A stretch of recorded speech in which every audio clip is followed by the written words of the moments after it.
Hi, I'm Becky Meagher, and welcome to Transitions, Body, Mind, Spirit. Transitions, we all have so many transitions in our life, and I like to use the metaphor of triathlons, something that I do. So the first thing you do in a triathlon is you go and you do the swim, and then you get to the transition area, and then you get on your bicycle, and you bicycle. And then the next part is you put your bicycle down and then you go and run.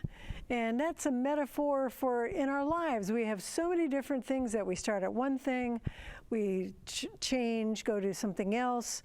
And we have an amazing entrepreneur here today who has done so many things, from a law degree, from being a builder, and the latest is helping the laws change in Tennessee about whiskey, about small batch whiskey. And it's pretty amazing. And in fact, he has so many cool things. We're going to do 2 shows and really concentrate in the second show about the whiskey. But I want to welcome Jim Massey. Glad you're here. Thanks for having me. All right. All right. So Jim, get the short version of what used to be the rules for trying to make whiskey in Tennessee before you helped change the rules.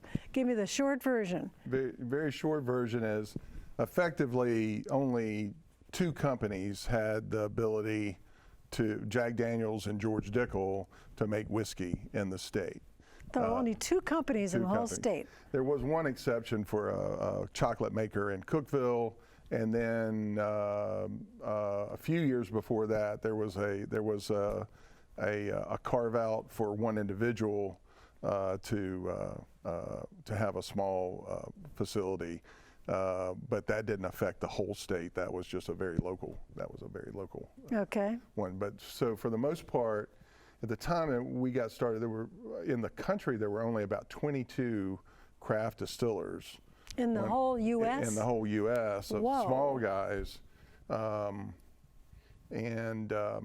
I guess it was about 2006, maybe 2005. I went out to California and met with a small group of guys. There were about 12, 13, maybe 14 of us. Mm-hmm. And that was the genesis of the American Distillers Institute. And I think now the American Distillers Institute has 3,500 members. 3,500? Yeah. And it started out with you and 12 other guys just in California? Group, right. That's amazing. Yeah. Wow. Wow.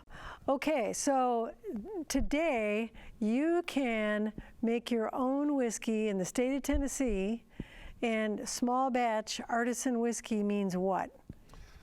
Well, that's a big question. So to the typical consumer, you'll see small batch from major brands, and a small batch can mean 2,000 to 4,000 barrels. Small batch for an artisan distiller is like very, very small. Most of the startup distilleries, not brands, but the guys that are actually distilling, they'll start with smaller stills, and so they'll only be making a few hundred barrels at the most a year. And with whiskey, it needs to age, and so if it's aging 4 years, you're only selling, if you want to keep some, so if you only made 200 barrels, let's say you release 50, in year 4, but you're wanting to hold more for year 6 and year 8, so it takes a while to release. So from the small producers, while we have a whole bunch of them around the country, and then now we have a bunch in Tennessee. We have a lot of brands, and then producer and guys that are actually doing small batch distillations as well.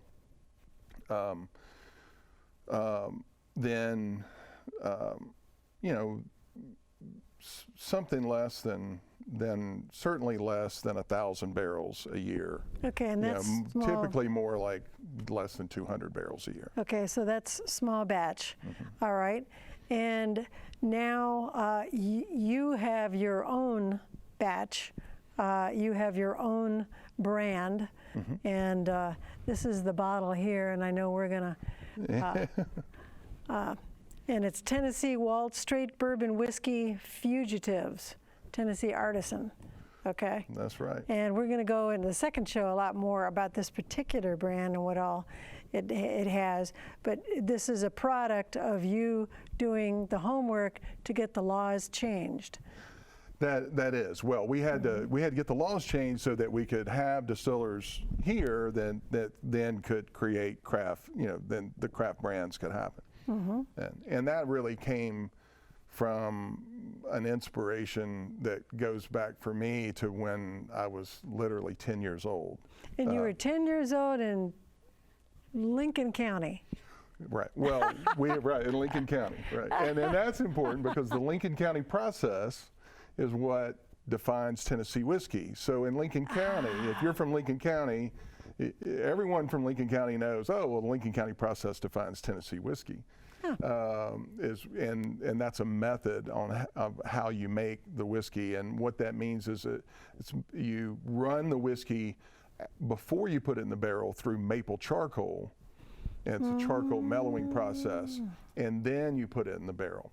So there's a reason that there are only a few Tennessee whiskeys, a handful of true Tennessee whiskeys made in the Tennessee style with the Lincoln County process out there, because you can't go buy an bourbon, a source bourbon, and then put your name on it and call it Tennessee whiskey. Now, this Tennessee Waltz I actually have it as a Tennessee bourbon. I also have my Grand Goussier, which is Tennessee whiskey as well. The funny thing about the Tennessee Waltz is we actually do the all Tennessee whiskey is actually technically bourbon. So any Tennessee whiskey you could call bourbon because it meets all the standards of bourbon. But with Tennessee whiskey, you do the charcoal mellowing process, the Lincoln County process. And before it goes in the barrel. So you can't go buy a whiskey that's made in Indiana or somewhere else and call it Tennessee whiskey, because first it has to be distilled, aged, and bottled here, but it also has to go through the Lincoln County process before it goes in the barrel. Now, the Tennessee Waltz is me being a little bit of a wiseacre because it's actually Tennessee whiskey, and then I actually do the maple process twice. So it's really a double Lincoln County process. Wow.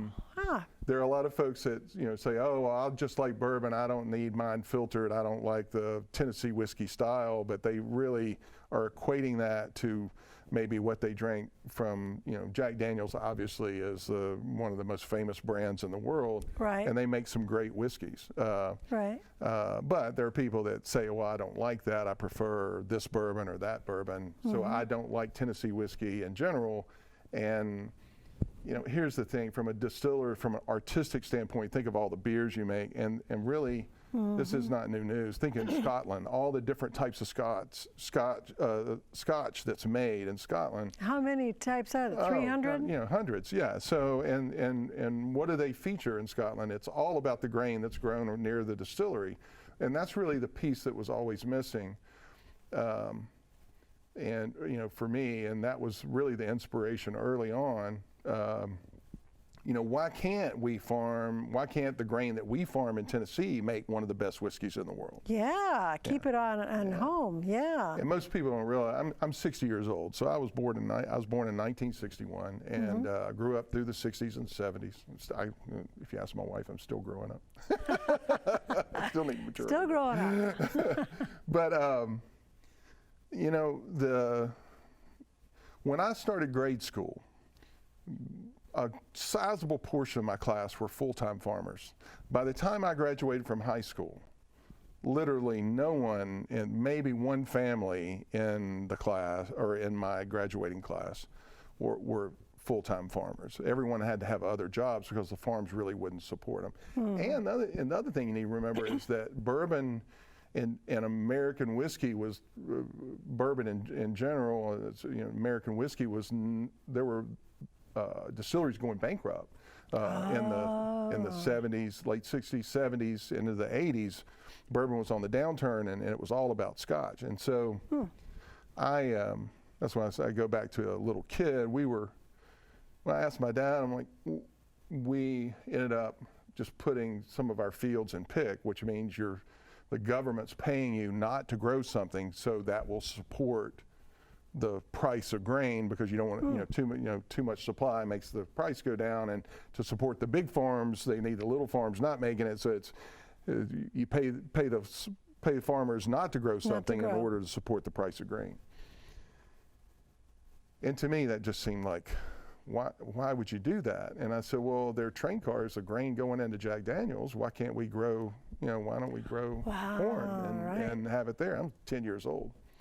And he said, well, we can't grow it cheap enough to make it. And I was like, well, they sell a lot of whiskey. Why don't we just grow it and make our own whiskey out of it? And he's like, well, you can never compete with the big companies. It's you're being unrealistic to think that that you could start a brand and do it, and the laws didn't allow it at that neither at the time. Right. At the time, but that inspired you, and I want to get a little background where you were raised, and then you were in high school. You also did some basketball, and then I want to get a little timeline of you're doing the whiskey now, but it took.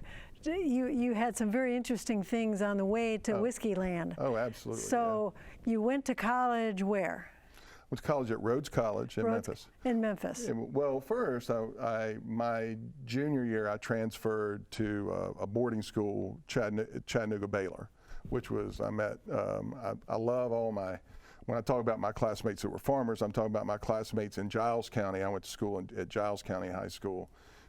We had a farm in Giles County and Lincoln County, and our house was in Giles County. But I went to Baylor, which was a great experience and exposed me. We had a new outdoor program called Walkabout Program, which is a fantastic program, still in existence today, where the kids would go out into nature, and we got to do whitewater rafting and rock climbing and all sorts of stuff. Cool. So I got to do some things that I wasn't exposed to in Middle Tennessee. But of course, even going to school there, they're like, oh, well, you're from, you're Lincoln County. That's near Jack Daniels. Your family make whiskey. And I'm like, well, no. But my dad was the president of the Tennessee Wine and Spirits Retailers Association for almost 25 years. I think he helped found the organization. And so he was sort of the spirits expert, and very big. He loved scotches and great scotches and a cigar, and still does. And at the time, I can remember he's like, well, American whiskey will never be as good as Scotch is really the pinnacle of whiskey making. And for me, I'm just that kid. I'm like, well, maybe they are now, but why can't we make it better? And you were right. You were right at 10 years old, yes. Well, there's been a huge boom. I had that, I even had that conversation decades later in Nashville with a restaurateur, Randy Rayburn, who's a supporter of these programs and a great asset to the city. I remember talking to Randy about how whiskey is going to be a big thing. He's like, well, Jim, it's never going to be as big as, Scotch is where it's at. And I'm like, no, Randy, it's going to be, American whiskey's going to have its day. And, you were right. And he tips his hat when I see him. He's like, you were right about that. That's a good thing. Well, back to the timeline, I find it fascinating. Okay, you had an interesting boarding school thing that awakened you to nature and spirit, and then you went to college and got a law degree, right? Well, I went to undergraduate. I was dual major in economics and international studies, and then I went on to law school. Did a JD MBA program at the University of Tennessee. Okay. After that. But then you got into politics. Is that when you? And that training kind of helped you years later get the laws changed for the liquor. Yeah. That goes back to some family connections, which are really agricultural connections that we had from my family being both my father and my mother's side of the family. My mother's Abernathy, my father Massey's, go back to Tennessee becoming a state. My great-great-great-grandfather actually cleared the courthouse square for the Giles County Courthouse. Right, so we're talking the late 1700s. Late 1700s. That right. is some heritage. Right. That is big time heritage. Yes. Yeah, if you go to the cemetery in Lincoln County outside of Mulberry on the way to Lynchburg, where most of my ancestors on the Massey side are buried, one of the oldest gravestones there, I love it, is my great-great-great-grandmother, and it says mother. It was in the early 1800s, and it says mother of the Massey boys. And it's literally not much further than me to you from, it's interesting, from where Huldah Motlow, who was Jack Daniel's sisters, and all the Motlow family are buried. Wow. And not that I never even thought about that. It's not that oh, well, there's something in the soil that makes you want to be a whiskey maker, but it was always very present. You know, we knew. My aunt and her brother owned the stockyard in downtown Fayetteville, and so we knew. And most of the cattle in the county gets fed, and that area gets fed from spent mash from Jack Daniel's. Oh. So you knew what kind of volumes they were doing, and just grain alone. And so there, you know, Jack has had an agricultural effect, especially on livestock and feed, because the spent mash goes into the feed. But for the most part, in my lifetime until we got the bills passed, most Tennessee whiskey hadn't been made with Tennessee grain. Okay. Yeah. All right. So give us the version of you get your law degree, and somehow or other you're working in the legislature because you knew family and whatnot. Tell Senator Henry, am I getting this story right here? Yeah, well, so he is Senator Henry is a part of the Abernathy family, and so his mother and my mother were very close, and he's actually my first cousin, but I call him Uncle Carter, was head of the Tennessee Manufacturers and Business Association, a lobbyist down on the Capitol Hill, and of course my dad had lobbied for the Wine and Spirits Retailers Association.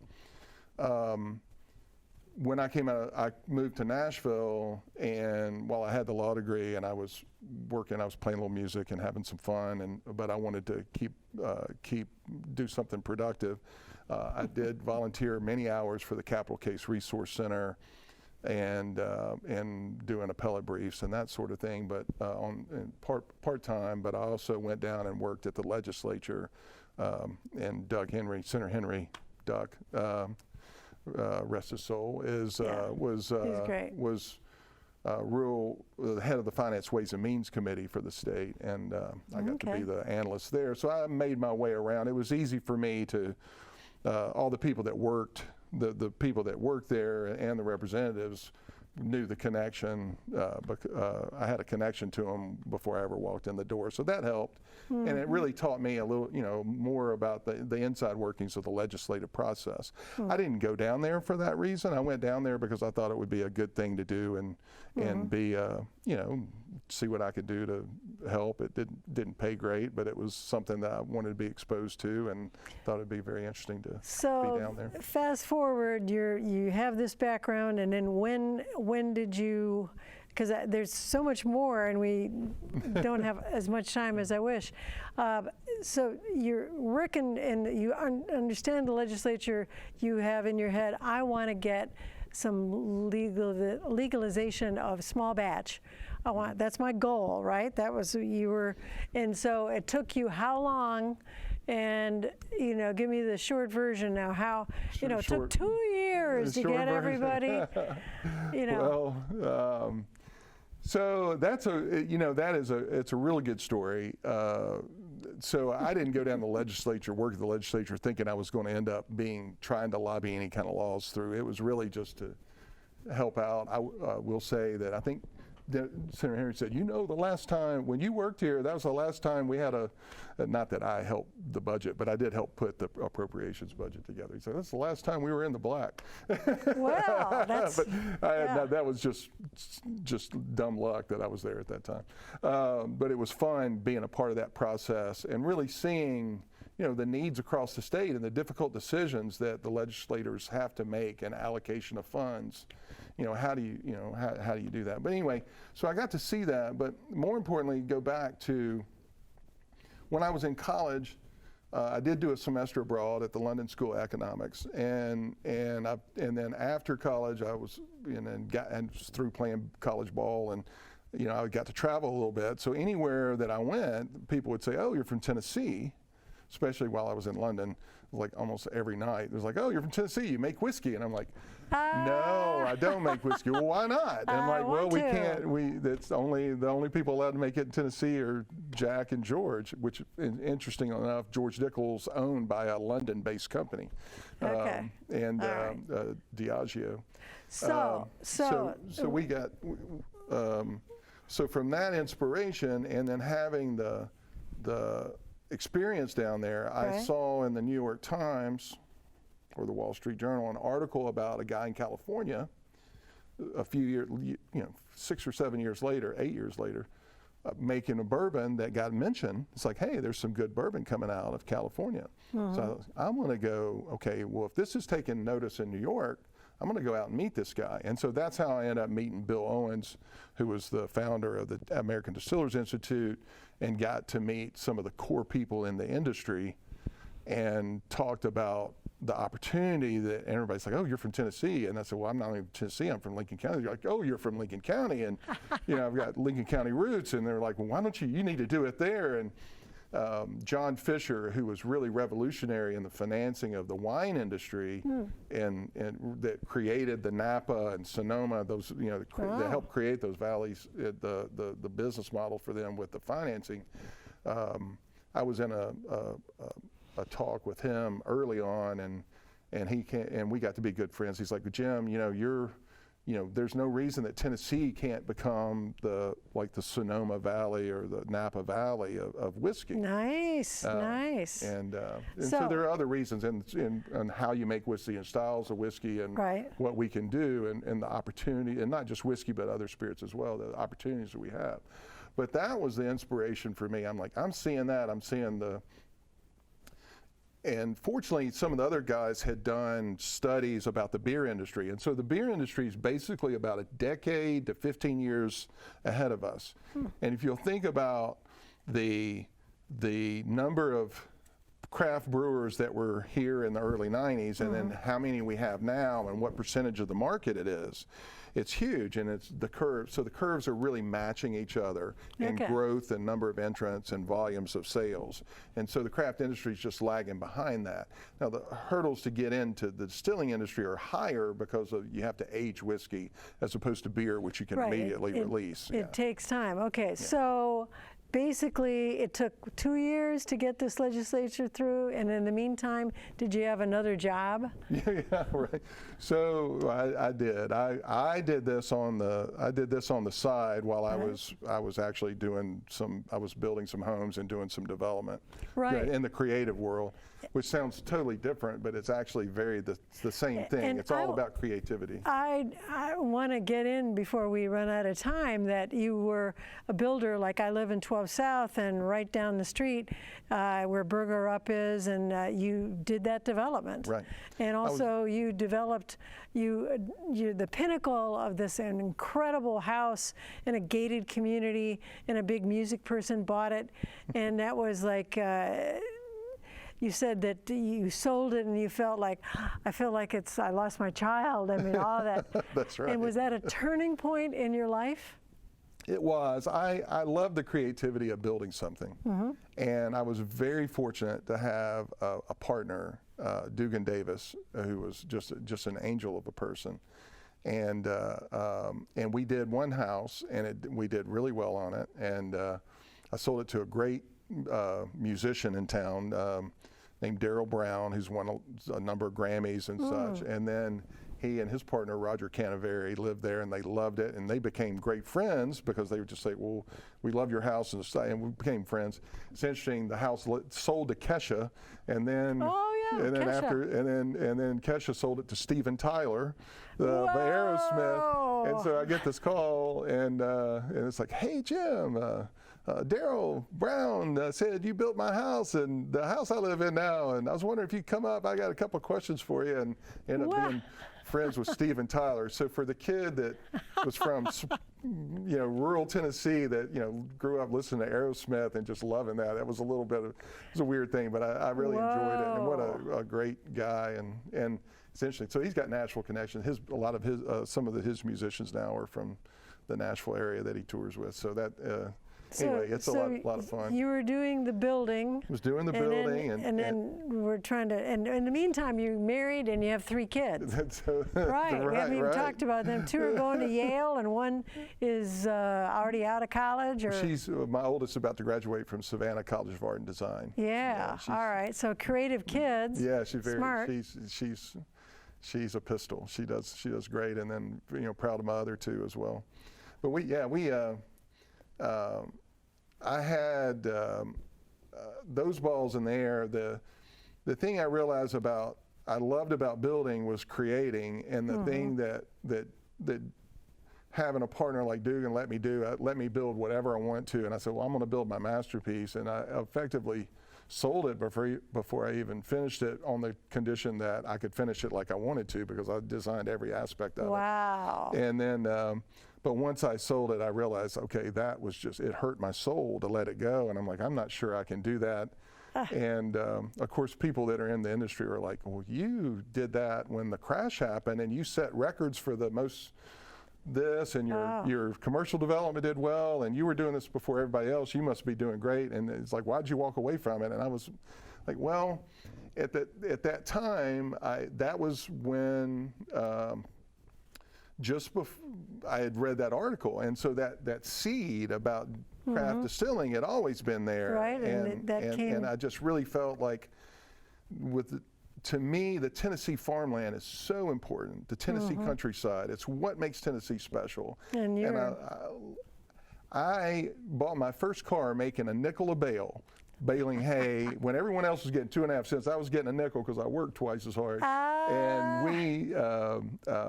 And I saved my money, and in order to be able to buy my first car. But I have spent literally thousands of hours and walked thousands of miles across the Tennessee countryside, whether it's baling hay or fishing in all the creeks and streams. It's just very important to me, and I realize that the best way, it doesn't take, you don't have to go to the London School of Economics to understand this or to have a graduate degree.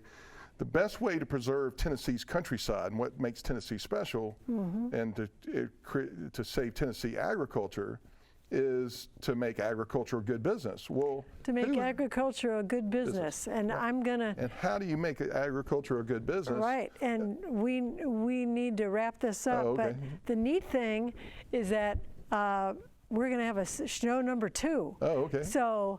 Thank you, Jim Massey. Thank you so much for giving us a great education. There's more, show 2. So thank you, Transitions, Body, Mind, Spirit. That was quick. I'm sorry. I didn't mean to. Did I talk too? Yeah.